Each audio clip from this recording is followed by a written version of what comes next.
few days. He said, would you be able to look after the shop? Billy said, sure, I doubt it, but if I got some coaching.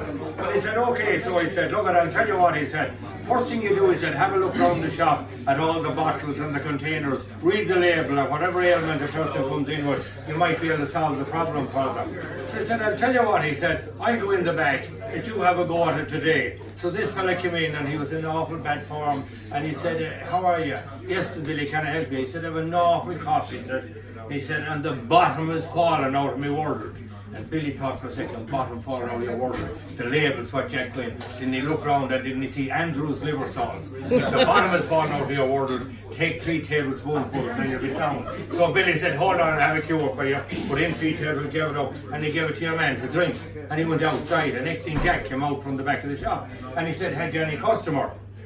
Had a gentleman here, he said, with an awful cough. He said, and the bottom has fallen out of his wardrobe. And what do you do with him? I give him 3 tablespoons of Andrew's liver salt. He said, that wasn't the correct thing to do. Billy said, he's cured. Come out here and I'll show you, he said. Look at him, he's outside giving us and he's 2 arms round the pillar and he's afraid of his life to cough or the world will fall out of his body.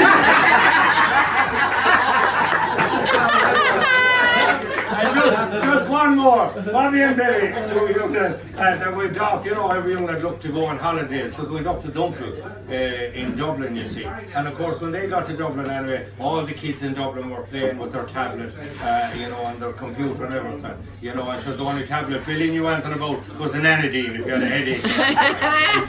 So they're out kicking football anyway, and next thing anyway, this fabulous BMW pulls up on the sidewalk and this gentleman gets out of it, really dressed in a fine suit, and he went over to the green door and he knocked on the green door. And after a couple of seconds, this lady opened the door, very slightly clad, and she said, show me the colour of your money. And it was 10 shillings at the time. Come on in, she said. And the 2 boys had a chat, and he didn't go back out for about 20 minutes. And he went off, and the boys kept playing football. Next thing, about a half hour after, a Mercedes pulls up. And this gentleman gets out as well, knocked on the door, and the lady comes to the door, and she said, show me the colour of your money. 10 shillings, came in, another 20 minutes. His Bobby said to Billy, I wonder what's going on in there? Have you any money? So Billy said, I have a shilling. And Bobby said, I have 6pence, 1 and 6pence. So they went over and knocked on the door. And she said, show me your money. And Billy done that. Come on in. She had to do, I said, we're in anyway now. Upstairs and along the landing. And she took out this leather strap. And she leathered the 2 boys along the backs of the legs on the back side and gave them hell for a couple of minutes. Brought them down to the door, gave them a pluck in each ear and a kick in the backside and threw them out.